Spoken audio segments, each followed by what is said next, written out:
Drama की starting में Babli Shane से कहती है, चलो बस एक बार और। बबली की आवाज हल्की फुल्की, शरारत और चुनौतियों से भरी होती है।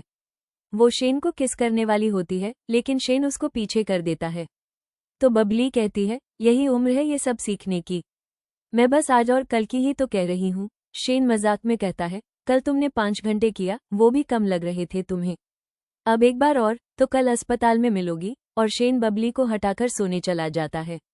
बबली कहती है, इसको तो मैं बताऊंगी। अब ऑफिस में शेन को लंच पर एक नोट मिलता है, मैंने तुम्हारे लिए लंच बनाया है, खाना जरूर। शेन लंच खोलकर देखता है तो उसमें पेनी सूप होता है।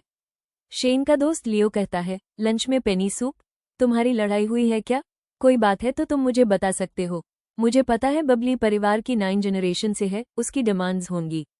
दोस्त, अगर तुम्हें कोई प्रॉब्लम है तो तुम मुझे बता सकते हो। शेन कहता है, कोई प्रॉब्लम नहीं है। लियो नहीं मानता और कहता है, तुम मुझे बता सकते हो। और फिर फोन में लड़कियों को पटाने के तरीके भेजता है। फिर कहता है, ये सारे तरीके लड़कों के लिए हैं और काम भी करते हैं। मैंने खुद इन तरीकों को आजमाया है। बबली अपने ऑफिस में आती है तो एक एम्प्लॉय कहती है, तुम शेन के ऑफिस में गई थी ना?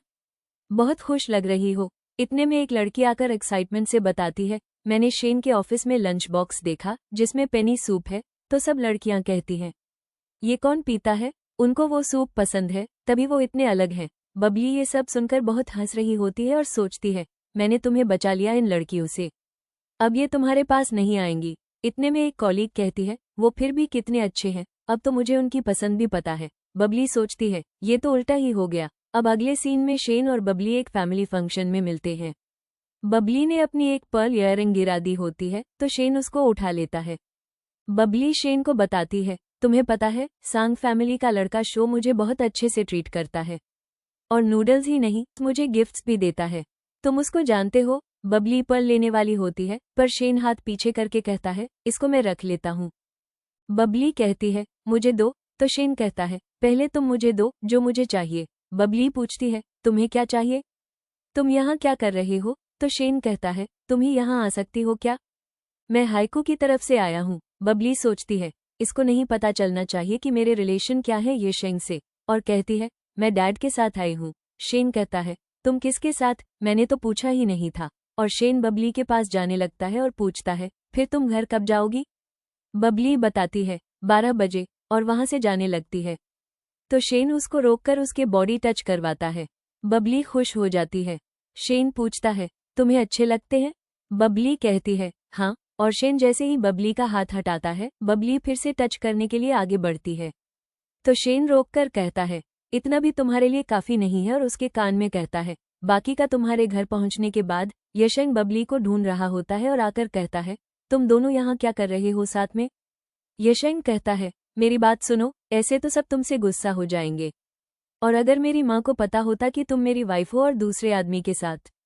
तो बबली बात को अनसुना करके उसके फोन पर जो मैसेज आया होता है वो देखती है और खुश हो जाती है, क्यों उसमें डिवोर्स की इन्फॉर्मेशन होती है। और यशंग की बात काटकर बोलती है, उन्हें नहीं पता चलेगा क्योंकि वाइफ नहीं, एक्स वाइफ हूं मैं।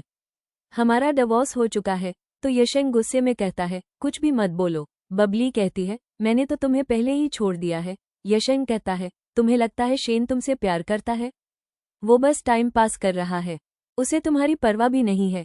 बबली कहती है, चलो एक और बार मुझे बॉडी टच करने दो। तो शेन कहता है, तुम यशंग से इतनी देर बात कर रही थी? तो बबली कहती है, वो सब छोड़ो। शेन कहता है, फिर जब तुम्हें इस बारे में बात करनी हो तब बताना। बबली शेन के जाने के बाद सोचती है, इसको तो मैं बताऊंगी, एक बार प्रेग्नेंट होने दो तुम्हारे बच्चे से। शेन के ऑफिस में एक एम्प्लॉय शेन के लिए कॉफी लाती है पटाने के लिए। शेन मना करता है लेने से, तो वो उसके ऊपर कॉफी गिरा देती है और फिर टिश्यू लेकर साफ करने लगती है। शेन को सब समझ आ रहा होता है। शेन उसको रोककर कहता है, किम? तो किम पूछती है, आपको मेरा नाम पता है? शेन कहता है, हाँ। लास्ट मंथ तुमने बिल्कुल सही से काम नहीं किया था, शूज भी डैमेज थे। किम डर जाती है और जोर से बोलती है, वो गलती से हुआ था। शेन कहता है, अगली बार तुमने ऐसी कोई हरकत की तो? किम, सॉरी, मैं जाती हूँ। और वहां से चली जाती है। शेन बबली के पास जाता है तो बबली कहती है, आपको देखे हुए काफी समय हो गया है, क्योंकि पिछले 6 महीने में मैंने आपको हर जगह देखा है। बबली ने शेन को किम के साथ देख लिया होता है और कहती है, मैं अगली बार आपको किसी मॉडल के साथ खिड़की पर खड़ा नहीं देखना चाहती। और शेन से कहती है, मुझे कॉफी मशीन में दिक्कत आ रही है, और मजाक में कहती है, अगर मैं इससे बात नहीं करती तो ये मुझसे नाराज हो जाती है। शेन कहता है, तुम बारिश में भीग कर आई हो, मशीन कैसे चलेगी? और बबली को अम्ब्रेला देता है और बोलता है, मैं नहीं चाहता तुम नेक्स्ट शूट में बीमार हो जाओ, इसलिए अब ये ले जाना। बबली कहती है, मिस्टर शेन को भी फिक्र है। शेन कहता है, काम अच्छे से हो इसलिए। बबली पूछती है, अगर आज मैं काम जल्दी कर लूं तो मुझे क्या मिलेगा?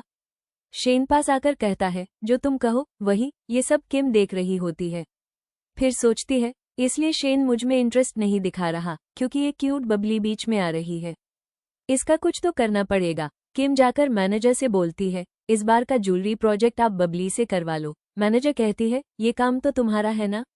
वो तो हैंड मॉडल है। किम कहती है, हाँ, वो थोड़ा टायर्ड फील कर रही है।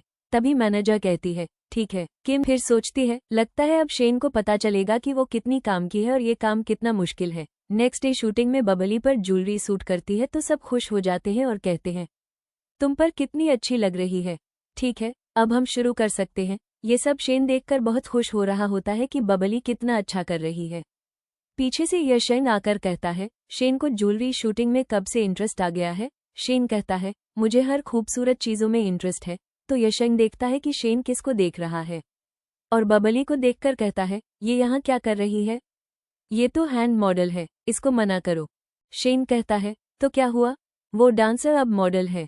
टैलेंट तो टैलेंट है। यशंग कहता है, तुम्हें बबली के बारे में बहुत कुछ पता है। शेन मन में सोचता है, आज मैं बबली को वो दे दूंगा जो उसे चाहिए।